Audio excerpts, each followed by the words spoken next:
Hi, my name is Pablo Bartholomew. I'm a Indian-born photographer based in New Delhi, and I have worked in the documentary style.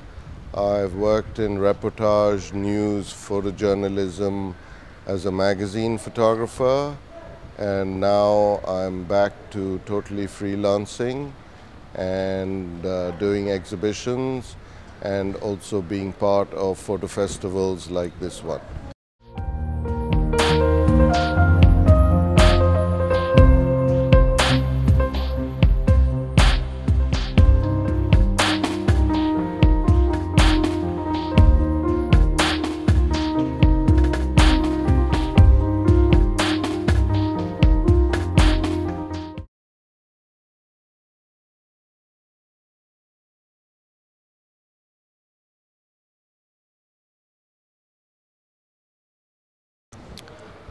The 1970s was a time when the hippie era was at its decline, but there was a lot of visitation to India, and those days it was a period when the Western traveler could come overland from Europe to India via Turkey, Iran, Afghanistan, Pakistan to India, and they all ended up in Delhi before then choosing either to go to Nepal or to Goa or further down south.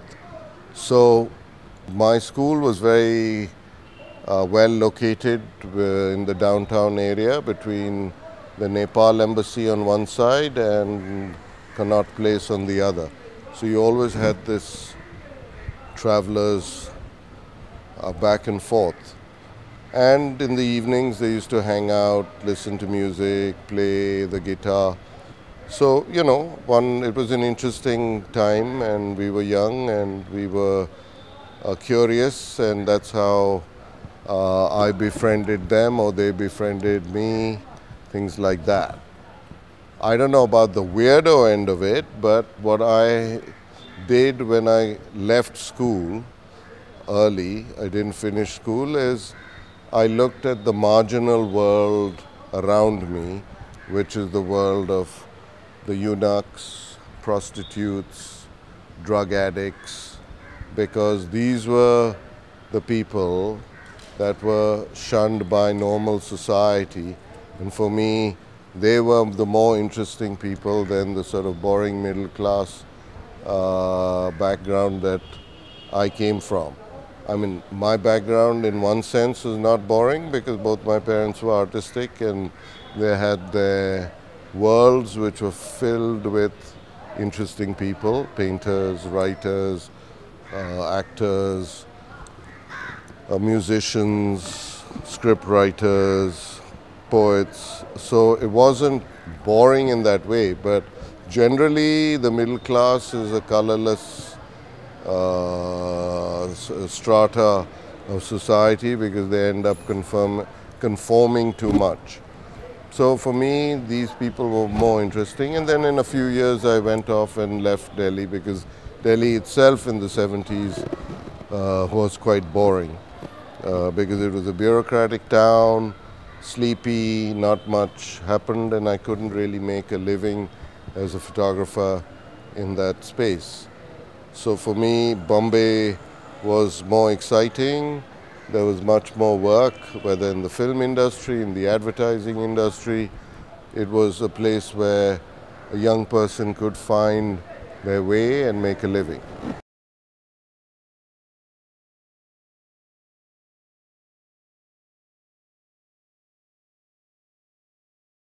Not really. The work that you saw was my teenage work into my mid-20s. So there is a very specific period when a lot of this work was done. So it's, if you put a timestamp on it, it's from about 1972 to about 1983, possibly 84. There by 83, I was already running into photojournalism, international media. So there was less of the city documentation and more on the national level and the surrounding countries. working on stories which were basically of interest to the international media. So all of that, what I have done, is really during these sort of 10, 11 years.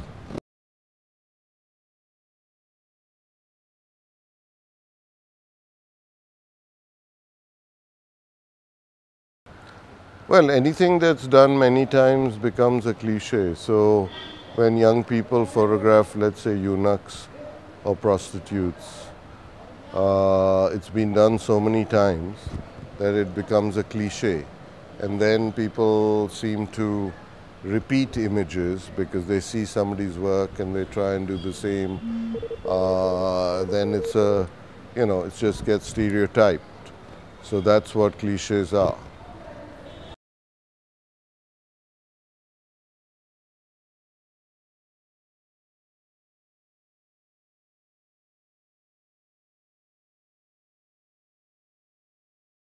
Not really, because there hasn't been any great wars around India. I wouldn't think the India-Pakistan wars were anything really big, because it was one-sided and India always bashed Pakistan up. And frankly, I was too young for the early wars, and by the time Kargil happened, which wasn't really a war, I was already moving out of conflict photography, photojournalism, all that sort of stuff. So for me, it wasn't something that is interesting because I had my attention somewhere else. But I've never really been interested in going into another country's war. Let's say Iraq, Afghanistan, because it's not, of interest purely because it's not something to do with India. Yeah, I started, well, there was all of this that I worked between 1989 and 2000. There are other projects which I didn't show. One of my big projects is photographing the Indians in different parts of the world.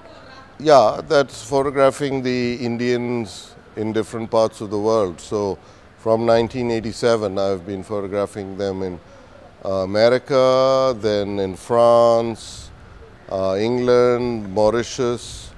For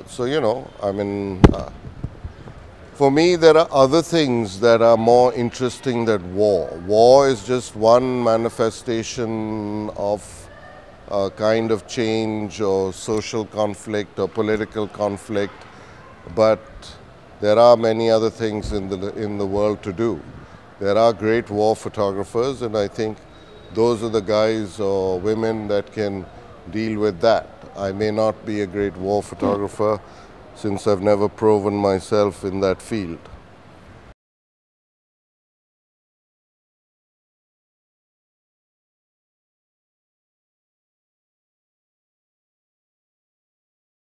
Yeah, but those are things that happen within India.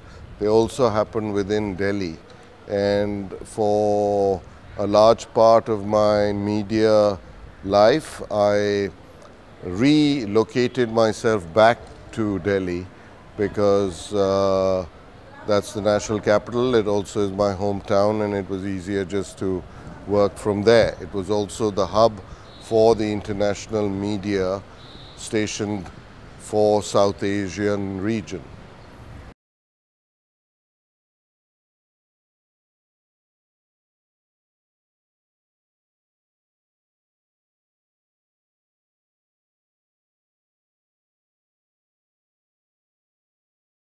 Well, it's not against. For one, there is not like some competition going on.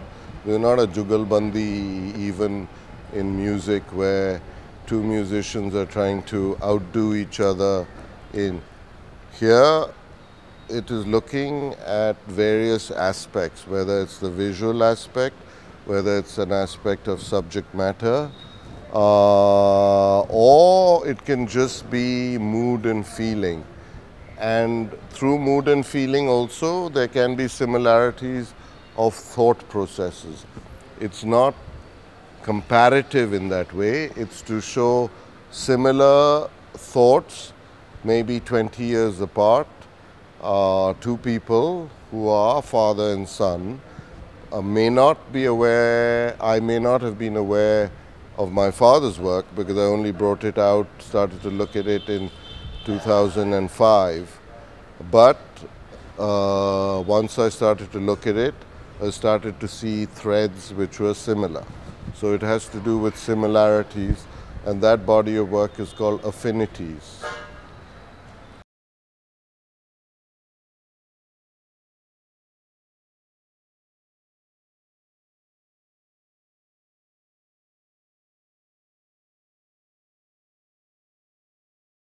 In yesterday's talk, that my father, when he left Burma during the Second World War, and it was a 30-day walk that many refugees took through quite treacherous area.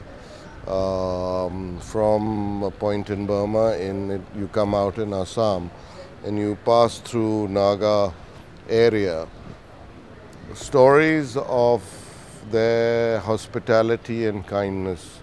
So when a refugee is evacuating, if people extend help to them, there is some humanity, even though these people are considered to be ferocious headhunters, by sort of modern standards savages, but they helped in providing shelter, food, so that safe passage could happen. And for me, it was always something that, as I grew up, when I was working as a full-fledged photojournalist, to go and explore who these people were, why, what is their emotional structure, what is it that they do, and why is it that they helped, because they have such a aggressive, hostile, violent nature as described anthropologically. So for me, it was a quest, and it took nearly a 10-year journey to go to many parts of the Naga people, and as I explained, within Arunachal, Nagaland and Manipur, and of course there are some in Assam, there are over 30 Naga tribes. So my father must have touched maybe one or two tribes, and that also on the Burmese side, because there is what is called the Patkai range. On one side of the range are the Burma Naga, and the other side is the Indian Nagas.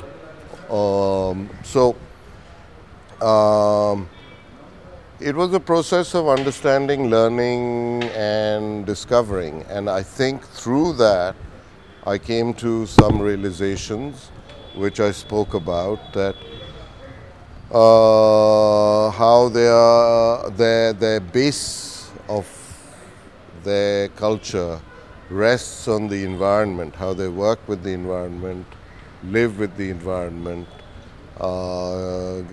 gather their food, make their clothes, their jewelry. All of this has a function within their culture and society. So it's quite evolved and it's very sophisticated. It's just that the outside world, especially the modern world, thinks that they know everything, which is really, I think, mostly crap, because modern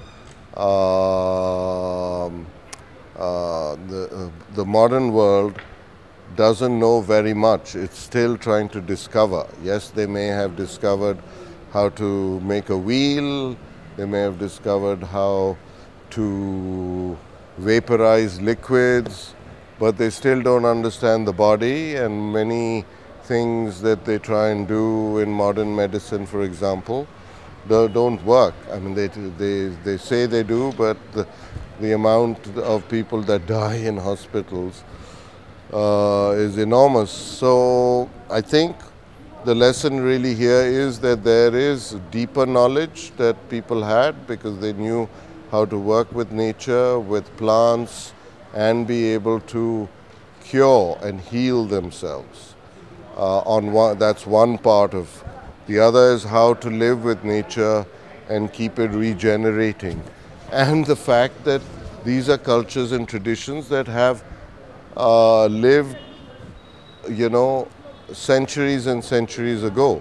So even in the great mythological stories like the Ramayana and Mahabharata, you do have references to the tribes and how they've helped the god kings conquer, defeat the enemy, things like that. So, these are people that have always existed from time beyond, modern civilization. And the fact that now, within certain Western cultures, there is a revision that is happening where they're being given their rightful place and given their rightful title in land, in water. So, I only hope that in India we can, because we are under colonial structure. Many of our rules and regulations, or the way we looked at certain groups and people, have just remained like that, and the government hasn't really modernized in any manner, and I don't think it seems in any hurry to do so. I think many of the things that we are suffering from, like afforestation, if the tribes were given their rightful place to work and live within the forest, they would look after it much better than the stupid forest guards that are being bribed and selling things off. So, these are issues which are not very complicated, but it suits too many people's pockets for any change to happen.